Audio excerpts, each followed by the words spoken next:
আর খেদাইতে ছাদে উঠছি, দেখি কাঁঠালের গ্রান। ছাদের উপর থেকে কাঁঠাল ধরা যায়, ধরে দেখি পেকে গেছে। এখন এটাকে ছিঁড়ে নেব।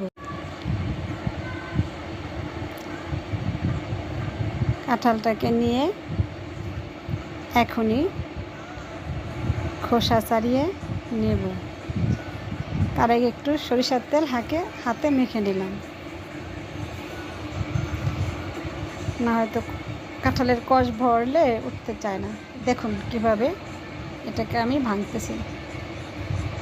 এই আমার ভাঙার পর্ব। কোষগুলো খুলে নিলাম। এবার খাবো, সেই টেস্টি। আসুন বন্ধুগণ, আমার গাছের কাঁঠাল খেয়ে যান, সেই সুস্বাদু।